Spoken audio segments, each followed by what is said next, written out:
Impel Down, l'ultime prison du gouvernement mondial où nul pirate ne peut s'échapper. 6 niveaux de torture savamment conçus pour détruire physiquement et moralement les pires racailles des mers. 6 niveaux infernaux que devra traverser Monkey D. Luffy pour tenter de libérer son frère Ace avant son exécution. Prélude à la guerre au sommet de Marineford, je vous propose aujourd'hui de redécouvrir cet arc dans ce nouvel épisode de One Pieceology. Ouais...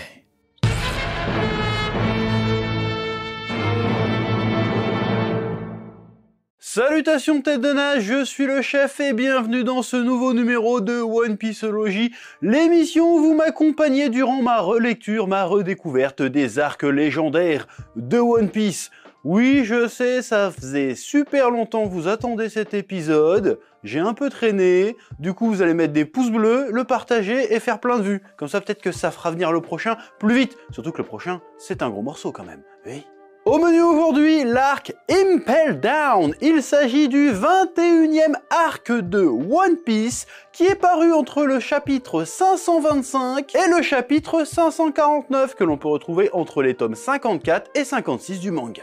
Mais de quoi qu'est-ce que ça parle donc? Eh bien on va voir ça tout de suite avec un petit résumé pas piqué des hannetons. Oui. Accompagné de Boa Hancock, Luffy se rend à Impel Down afin de sauver son frère Ace retenu prisonnier là-bas. Impel Down est la prison sous-marine du gouvernement mondial composée officiellement de 5 étages et officieusement de 6. À chaque étage, on retrouve différentes classes de hors-la-loi. Plus l'étage est élevé, plus les criminels sont dangereux. Quant au niveau 6, c'est le lieu où résident les criminels ayant bouleversé le monde, tels que Crocodile, l'ancien capitaine corsaire et autres pourritures bien sales. Luffy, pour rejoindre son frère, se voit obligé de traverser un à un les différents étages d'Impel Down. Il rencontre alors de vieilles connaissances à chaque étage qui lui permettront d'accéder à l'étage inférieur. Baggy le clown au premier étage, Monsieur 3 au second étage, Monsieur 2 au troisième étage. De multiples adversaires s'opposeront à lui et son groupe, tels que les gardiens démons, les maîtres d'étage, et aussi les dirigeants, Magellan le directeur et Hannibal le sous-directeur. Malheureusement, Luffy arrive trop tard au 6e étage à cause de l'affrontement qu'il a perdu face à Magellan et son fruit du poison. Ce retard lui permettra cependant de rencontrer les célèbres Inazuma et Ivankov de l'armée révolutionnaire dans le légendaire étage nommé le Paradis en Enfer, qui se trouve à cheval entre l'étage 5 et 6. Accompagné de ces derniers et de Jinbei, un capitaine corsaire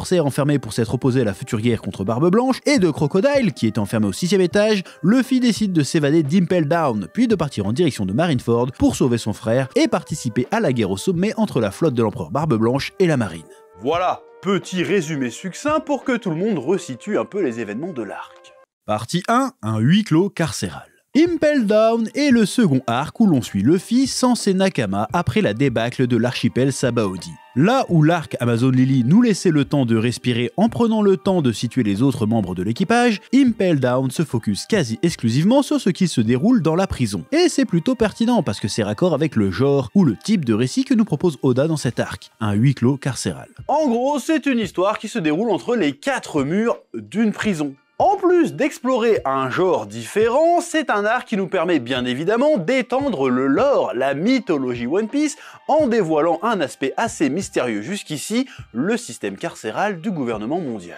On avait eu un aperçu du système judiciaire lors de l'arc Enies Lobby avec le procès de Tom le Charpentier, et aussi bien sûr avec Robin qui allait être emprisonné. Mais concrètement, on ne savait pas trop à quoi pouvait bien ressembler la prison dans One Piece. Du coup, on va prendre quelques minutes pour s'intéresser de plus près à Impel Down et à son fonctionnement. Nous allons maintenant nous intéresser aux différents étages d'Impel Down. Niveau 1, l'enfer pourpre. Le niveau abrite les prisonniers les moins infâmes et contient une grande forêt d'arbres rouges. Les feuilles des arbres, connues sous le nom de Kenju, signifiant littéralement arbre à lame, sont aussi tranchantes que découperaient, tandis que l'herbe sur le sol, également nommée Haribariso, herbe aiguille, est aussi épineuse que des aiguilles. Dans ce niveau, les prisonniers sont forcés de courir à travers la forêt tout en étant poursuivis par des araignées venimeuses et des gardes. Pendant leur fuite, ils se blessent inexorablement en se faisant lacérer par les feuilles et les herbes, ce qui leur cause une douleur atroce. La couleur rouge de la forêt provient du sang des détenus qui ont été torturés. Des microphones et des haut-parleurs ont aussi été installés pour que les visiteurs puissent se délecter des cris de douleur des prisonniers. Niveau 2, l'enfer des bêtes démoniaques. Le palier est un dédale qui contient diverses bêtes sauvages parmi lesquelles on dénombre les manticores qui sont des lions dégueulasses à face humaine qui mangent des hommes et dévorent leurs proies. Leurs visages humains leur permettent de parler,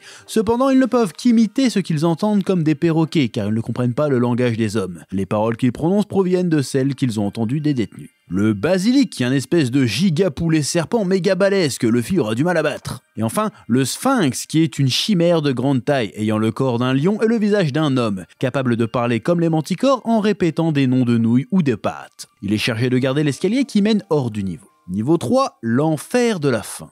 À ce niveau, les prisonniers sentent la chaleur monter du niveau 4 et reçoivent peu de nourriture et d'eau pour les maintenir dans un état proche de la mort. Ils sont tellement déshydratés et affamés que leur apparence ne laisse pas penser que ce sont de grands criminels. Même si la température à ce niveau est négligeable comparée au niveau suivant, elle est suffisamment intense pour causer une sécheresse écrasante qui est à l'origine du relief désertique du palier. D'autre part, il se murmure que le sable de ce niveau est composé des anciens os des prisonniers, réduits à l'état de poussière. Niveau 4, l'enfer des flammes. À ce niveau, une marmite géante est remplie de sang bouillant chauffé par de grandes flammes, ce qui rend l'étage extrêmement chaud. La chaleur provoquée par ces flammes est si intense qu'elle réchauffe également le niveau 3. Si l'on essaie d'emprunter le trou reliant les deux niveaux, on n'a pratiquement aucune chance d'atterrir à un endroit sûr, seulement dans le sang bouillant. Les prisonniers des autres niveaux y sont régulièrement torturés. La torture la plus répandue étant d'être simplement balancés au milieu du bouillon de sang brûlant. D'autres tortures impliquent que des prisonniers soient suspendus au-dessus des flammes avec des cordes attachées autour de leur estomac. Ils sont également soumis à un travail pénible en fournissant de grandes bûches pour maintenir l'intensité des flammes. Les gardes à ce niveau doivent enfiler un équipement de protection pour éviter d'être affectés eux aussi par la chaleur intense. Niveau 5, l'enfer des glaces. Comme son nom l'indique, ici c'est tout le contraire du niveau 4. Ici, on se pèle les couilles d'une puissance cosmique. Le froid est infernal. La plupart des détenus y meurent de froid ou perdent des parties de leur corps à cause de gelures sévères. Les seuls gardes sont une meute de loups, de neige sanguinaire qui bouffent les détenus qui essayent de s'échapper. Oui, parce que les geôles ne sont même pas fermées tellement c'est invivable. Tu as zéro chance de survie dans cet environnement. C'est l'enfer, littéralement. Et enfin le niveau 6, l'enfer éternel.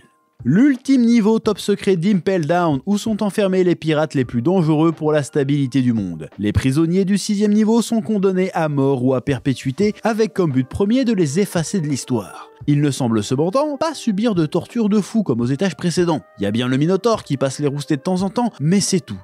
Comme si les condamnés à l'oubli étaient en soi la pire des tortures. Voilà, au-delà d'augmenter le watch time, ce petit instant lore va permettre de poser les bases sur lesquelles je vais m'appuyer pour aborder différents sujets dans cet épisode. Dans un premier temps, ça va me servir pour expliquer, réfléchir autour de la structure de cet arc. Structure qui, bien que très souvent utilisée, ne semble pas posséder à ma connaissance de nom officiel. Cette structure qui veut qu'il y a un héros, il doit descendre ou monter les étages d'une tour, à chaque étage il doit traverser une épreuve ou battre un méchant, ou parfois les deux, et voilà. Je sais pas comment ça s'appelle. Mais tout ce que je sais, c'est que c'est une structure qu'on doit en grande partie dans la pop culture à ce bon vieux Bruce Lee. Oui. Le film Le Jeu de la Mort, paru en 1978, écrit et réalisé par Bruce Lee, est un film qui raconte l'histoire d'un artiste martial qui veut récupérer un trésor. Et pour ce faire, il doit attaquer une pagode de 5 étages, et à chaque étage, il doit affronter un combattant, notamment Karim Abdul-Jabbar, le basketteur super grand. L'esthétique du film inspira beaucoup la pop culture, notamment Kill Bill par exemple. La tenue du Matterman, c'est la tenue de Bruce Lee en fait. Mais aussi dans son concept de base, comme je le disais. En manga, on a Dragon Ball par exemple. Lorsque Goku prend d'assaut la tour du muscle, c'est carrément ça. Le webtoon Tower of God, c'est le même délire. La tour céleste dans Hunter x Hunter, ou encore l'arc sanctuaire dans Saint Seiya. D'ailleurs, j'ai fait une vidéo à propos de la structure que j'appelle l'arc du sanctuaire. Oui, je devrais le déposer ce truc-là, parce que moi je suis un penseur, moi je théorise le manga, monsieur. Oui. Bon, dans le cas qui nous intéresse ici, One Piece, j'espère que vous l'aurez compris, parce que sinon c'est chaud quand même, il va s'agir pour Luffy de descendre un à un les étages d'Impel Down pour accomplir son objectif. D'ailleurs, ce n'est pas la première fois que One Piece utilise cette structure en arc du sanctuaire dans le manga. C'était déjà un peu le cas dans l'arc Water 7, et ça sera réutilisé un peu plus tard aussi dans différents arcs. On en reparlera à l'occasion. Partie 2, l'enfer. La structure en étage de la prison d'Impel Down qui augmente en sévérité et en cruauté au fur et à mesure qu'on descend est une référence évidente au célébrissime Enfer de Dante. Mais qu'est-ce que c'est l'Enfer de Dante? Bouge pas, je vais te l'expliquer tout de suite. Dante Alighieri est un poète et philosophe italien qui a écrit le poème épique La Divine Comédie au XIVe siècle, monument de la littérature qui se compose en 3 parties, l'enfer, le purgatoire et enfin le paradis. La partie la plus célèbre étant celle qui nous intéresse aujourd'hui, l'enfer. En gros, l'histoire, c'est Dante, ou Dante, perdu dans une forêt qui rencontre le poète Virgile, qui l'accompagne dans un voyage à travers l'enfer. Celui-ci est divisé en 9 cercles, où les damnés subissent des châtiments correspondant à leurs péchés. Plus Dante descend, plus les crimes sont graves. Luxure, gourmandise, avarice, colère, hérésie, violence, tromperie et trahison. Au dernier cercle, il retrouve Lucifer emprisonné dans la glace. À la fin, Dante ou Dante et Virgile quittent l'enfer pour poursuivre leur voyage vers la rédemption à travers le purgatoire et le paradis. Plus tard, en 1861, l'artiste Gustave Doré publiera une série de gravures directement inspirées de la Divine Comédie, et c'est ce qui cimentera l'imagerie infernale dans la culture classique depuis, et qui deviendra également une énorme référence dans la pop culture. Dans le jeu vidéo avec Dante de Devil May Cry, le gars s'appelle Dante en référence à l'auteur. D'ailleurs, son frère Virgile est aussi une ref, ou tout simplement dans le jeu vidéo Dante Inferno. Ah là, et c'est pas ambigu du coup. En comics, ça inspirera les représentations de l'enfer dans Sandman ou encore dans Spawn, et bien évidemment dans le monde du manga aussi, avec Devilman de Go Nagai, l'enfer de Dante de Go Nagai, une adaptation directe du poème, l'esthétique de l'éclipse dans Berserk, dans Saint Seiya avec l'enfer d'Hadès, et aussi One Piece avec Impel Down, bien entendu. Alors il ne s'agit pas ici pour Oda de simplement caler une référence littéraire pour faire classe, même si avec les grosses références à Homer dans l'arc d'avant, t'as l'impression qu'il veut faire un petit peu l'intello le Oda, mais non c'est pas ça, c'est une référence très pertinente et intéressante du point de vue des thèmes abordés dans cet arc. Déjà, le plus évident, c'est qu'Impel Down est censé représenter l'enfer sur Terre pour les pirates. Ils sont là pour subir un châtiment. On peut même carrément oser parler de châtiment divin, parce que les pirates sont envoyés ici pour avoir défié les lois du gouvernement mondial. Lois dictées par les dragons célestes, donc autant dire des lois célestes, divines. Ça démontre quand même un niveau de tyrannie assez énervé. Les mecs qui te désobéissent vont directement en enfer, et c'est même pire que l'enfer, parce que dans le poème de Dante, au bout de l'enfer, il y a le purgatoire, et un espoir de rédemption qui mène au ciel. Là non, les gars sont juste là pour souffrir en fait. Oui. Le parcours de Luffy dans Impel Down fait aussi référence au parcours de Dante. Il descend tout en bas de l'enfer d'Impel Down pour finalement remonter à la surface, emmenant avec lui nombre de pirates. Il leur offre, métaphoriquement parlant, une chance de rédemption. Partie 3, justice contre liberté. Bien entendu, le thème de la justice est très étroitement lié à celui de la prison. Les crimes commis par les prisonniers d'Impel Down ne sont jamais définis clairement. Concrètement, à part être le fils de Roger et un lieutenant de Barbe Blanche, on ne sait pas quel crime Ace a bien pu commettre pour mériter d'être enfermé dans le 6e niveau. Tout comme on ignore ce qu'ont fait exactement les prisonniers des autres niveaux. Enfin si, pour certains on sait. Crocodile a essayé de commettre un putsch à Alabasta et Baggy a explosé un village à coups de canon. On y mélange les vraies pourritures qui méritent clairement d'être enfermées et ceux qui semblent n'avoir commis comme crime que le fait d'être en désaccord avec le système ou encore même d'être simplement né. Ce qui montre que le système est non seulement cruel mais aussi et surtout injuste. Il y a un point que je trouve intéressant de noter. C'est que l'arc n'oppose pas le sens de la justice du gouvernement à la vision de la justice des pirates, et par extension la vision de la justice de Luffy. Luffy n'est clairement pas aligné avec la justice telle que pratiquée à Impel Down, mais il n'a pas l'air de nier le besoin de châtiment en soi. Luffy hésite à libérer Crocodile parce qu'il sait que c'est un vrai méchant. Luffy ne s'oppose pas à Impel Down parce qu'ils punissent les méchants, il s'oppose à eux parce qu'ils enferment son frère dont le seul crime a priori c'est d'avoir voulu être libre. Et qu'il est loin d'être le seul enfermé ici pour ça, c'est une opposition entre la justice et la liberté. La justice ici est un autre nom pour nommer l'ordre en fait. Impel Down a une hiérarchie très carrée, très carrée,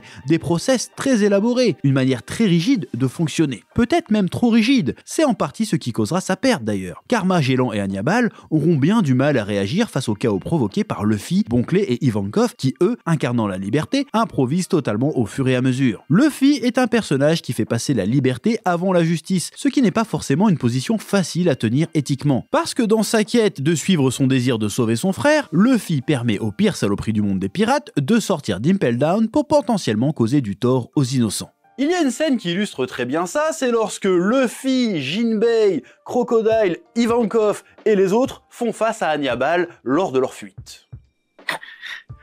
貴様らシャバで悪名を上げただけの海賊に無本人。貴様らが海へ出て存在するだけで、庶民は愛する者を失う恐怖で夜も眠れない。 Donc Luffy le sait, mais tant pis, ce qui compte avant tout c'est son désir de libérer son frère Ace. Et là on a une opposition très intéressante entre une vision plus collectiviste de la justice et une vision beaucoup plus libéraliste, je sais pas si ça se dit, individualiste de la justice. Par exemple, Rousseau explique dans le contrat social que pour vivre en société, il faut parfois accepter de laisser de côté une partie de sa liberté personnelle afin de maintenir l'ordre et l'égalité entre tous. Pour lui, cette liberté n'est pas perdue, elle revient sous une autre forme, à travers les lois que l'on choisit ensemble. Dans ce système, la justice n'est rien d'autre que la volonté du peuple dans son ensemble, pensée pour être équitable et bénéfique pour tous. Ce serait le point de vue plus collectiviste de Hannibal sur la justice. Alors certes, les pirates à Impel Down sont en privation de liberté totale et c'est un peu cruel,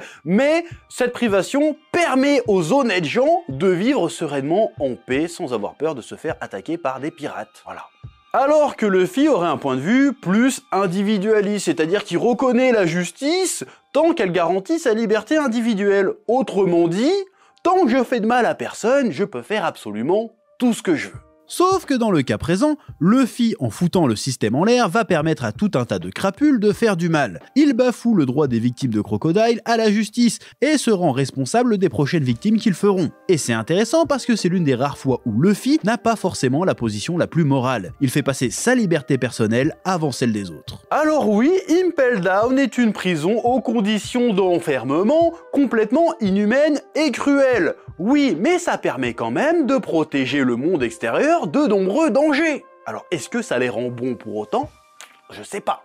Luffy veut simplement sauver son frère Ace. Est-ce que ça le rend bon pour autant automatiquement? Pas facile de trancher en fait.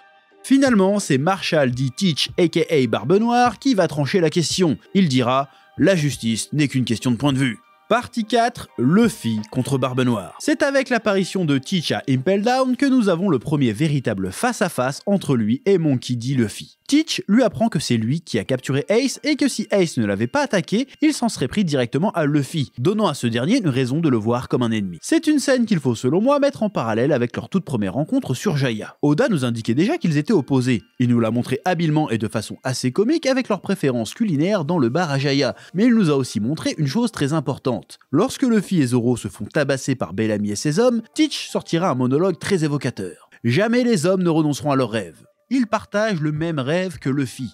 Il est habité lui aussi par un puissant désir de liberté. Ce qui va les opposer, c'est leur vision de la liberté.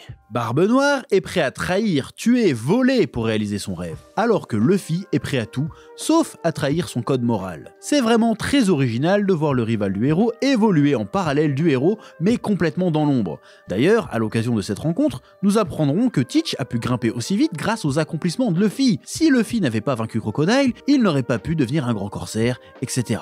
J'attends vraiment avec impatience le jour où Oda va se décider à nous raconter l'histoire complète de Barbe Noire. Je sens que ça va être incroyable. Oui. Partie 5, Luffy, l'inspirateur. Autre élément très intéressant de cet arc, c'est de voir à quel point Luffy parvient à inspirer ceux qu'il rencontre et le côtoient. Il débarque quasiment tout seul à poil à Impel Down et à la fin, il repart avec des centaines de pirates à ses côtés, parmi lesquels des pirates les plus renommés de leur époque. Même séparé de son équipage, Luffy reste un inspirateur qui parvient à convaincre et rassembler par ses actions et sa vision du monde.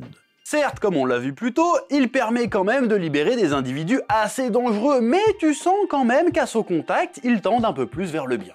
C'est le cas de Baggy, Monsieur 3, Crocodile et bien d'autres. Ce sont des pirates qui ont toujours été guidés par leur avidité, qui ont trahi, volé, tué. Et là, avec Luffy, il découvre d'autres valeurs, la camaraderie, l'entraide, l'honneur. C'est un autre point sur lequel il a battu Impel Down. Là où des années de privation et de torture n'ont fait qu'alimenter leur malice, leur vice, Luffy leur a offert une rédemption avec sa bonté naturelle. Il leur a donné l'occasion de faire preuve de bonnes valeurs. Le fait qu'il soit parvenu à survivre au poison de Magellan, en plus d'être une prouesse en soi, démontre la force de sa détermination aux autres pirates et quelque part permet aux autres pirates de s'identifier encore plus à lui. Lui aussi a subi une torture indicible dans les geôles d'Impel Down et pourtant il est toujours debout, animé par la flamme de la liberté. C'est beau. Dans cet arc, Luffy gagne des galons dans le monde de la piraterie et démontre très clairement qu'il a les qualités humaines nécessaires pour devenir peut-être un jour le futur roi des pirates. Partie 6, Magellan et Hannibal. Le directeur Magellan et son second Hannibal sont les deux principaux antagonistes de cet arc. Ce que je trouve intéressant avec eux, c'est que malgré leur apparence maléfique, Magellan est un genre de démon vampire chelou et Hannibal un pharaon démoniaque chelou, il ne semble pas s'agir de personnages foncièrement mauvais.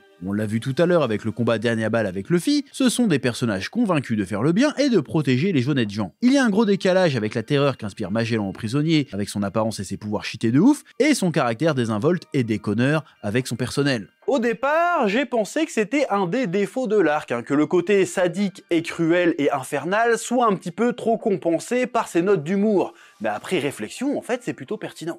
Comme l'a dit Barbe Noire, la justice est une question de point de vue. On a donc les deux points de vue. Du point de vue des pirates emprisonnés à Impel Down, Magellan est le diable incarné, un cauchemar sur pattes. Mais du point de vue de son personnel, c'est un gars efficace mais déconneur qui passe beaucoup trop de temps aux chiottes. Tu sens qu'a priori, les honnêtes gens n'ont rien à craindre de lui. C'est lui d'ailleurs qui a arrêté son prédécesseur Chilou de la Pluie, lorsqu'il a découvert qu'il massacrait les prisonniers gratuitement. Il respecte un code moral, c'est pas juste un sadique. Alors, il perpétue un système cruel et sadique, certes, mais tant que c'est dans un certain cadre, notamment le cadre légal, ça passe. Ils sont les ennemis de Luffy à cause des circonstances, mais dans un autre contexte, ils ne se seraient peut-être même pas affrontés. Quand Hannibal se fait éclater, j'ai eu de la peine pour lui. Le type est vraiment convaincu de défendre quelque chose de juste. Partie 7, Bonclé et Ivankov, les GOAT.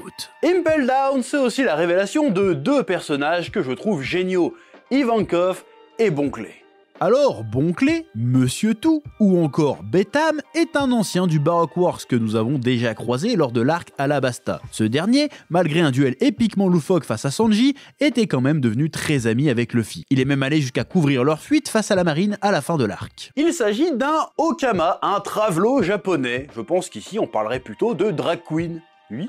Ce personnage est le GOAT de l'arc Impel Down. Le gars enchaîne les moments de bravoure. Il traverse un arc narratif personnel en parallèle à celui de Luffy. Je ne sais pas d'où ça sort et pourquoi Oda a décidé de faire ça, mais c'est franchement génial. Lorsqu'il pleure en abandonnant Luffy face à Magellan, quand il sauve Baggy et Monsieur 3, quand il fait face au loup du 5e cercle pour sauver Luffy, et bien évidemment son sacrifice final face à Magellan, permettant aux évadés de passer la porte de la justice. Cette scène est incroyable. Franchement, à la lecture, je me suis dit, le gars est tellement impliqué dans la quête de Luffy alors qu'il lui doit rien du tout et que ça n'a rien à voir avec lui que tu te dis à la fin, forcément il va rejoindre l'équipage de Luffy. Bon, en fait, non.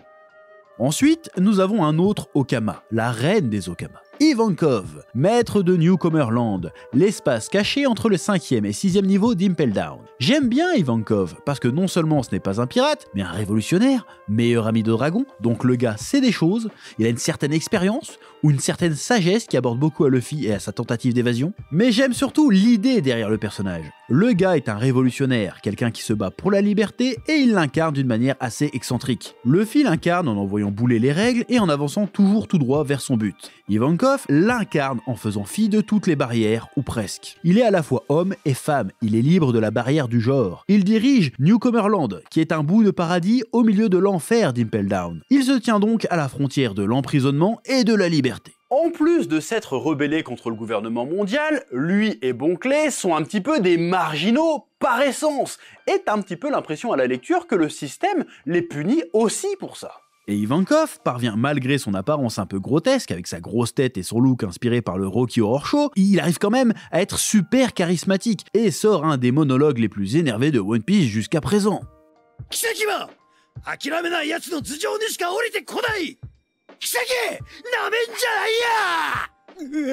Le fait que le reste de l'équipage de Luffy soit absent de cet arc, ça permet à Oda de développer d'autres personnages, de mettre en lumière d'autres histoires et d'autres personnages. Ça change de la dynamique habituelle, et c'est pas plus mal, oui. Partie 8, dessin et mise en scène. J'en ai déjà parlé à de maintes occasions sur cette chaîne, j'ai tendance à trouver les planches d'Oda, surtout post-ellipse, un peu confuses, trop surchargées et difficiles à lire. Eh bien, je n'ai pas du tout eu ce sentiment avec Impel Down. Pourtant, ça se termine sur une giga bataille avec beaucoup de persos dans des endroits étriqués, mais j'ai trouvé ça plutôt fluide. Alors, est-ce que c'est vraiment plus fluide qu'aujourd'hui, ou est-ce que c'est simplement que je m'y suis habitué au style d'Oda? Bah en vrai, je sais pas. En tout cas, j'ai fortement apprécié le dessin d'Oda sur cet arc. Le côté étouffant et angoissant d'un huis clos infernal est parfaitement retranscrit au début. Et la fin de l'arc a un élan épique de dingue. Il y a vraiment beaucoup de plans et de planches qui tabassent réellement. L'apparition de Magellan sur le pont, Hannibal qui fait face à Luffy et sa bande, Luffy qui fait face à Barbe Noire. Et bien évidemment, il y a tout l'enchaînement avec le prélude à la bataille de Marineford. On sent le charisme, on sent l'épique, on sent que ça va être énorme. Finalement, c'est comme si Luffy devait traverser Impel Down non pas pour sauver son frère, mais pour gagner le rang nécessaire pour se rendre à cette bataille. C'était son rite de passage, pour prouver qu'il a ce qu'il faut pour participer à cette guerre au sommet. Mais ça, on en reparlera dans le prochain épisode de One Pieceology. Voilà, c'est tout ce que j'avais à dire sur l'arc Impel Down. On peut dire que c'était un arc d'enfer. rire du public. Mais avant de partir, je vous rappelle que le Spatule Jump numéro 1 est actuellement en précommande sur Ulule. Le lien est en description. Le Spatule Jump, qu'est-ce que c'est? C'est un peu mon petit shonen jump à moi, qui permet de faire découvrir des artistes mangaka francophones au travers d'histoires courtes. Voilà, le lien est dans la description. Que la passion vous guide. Et n'oubliez pas, One Piece, c'est la vie. Oui. Eh oh, tu vas pas te barrer comme ça, hein? Tu vas laisser un pouce bleu? Un petit pouce bleu, hein? Puis tu regardes aussi les autres vidéos? Parce que voilà, tu t'abonnes? Ouais?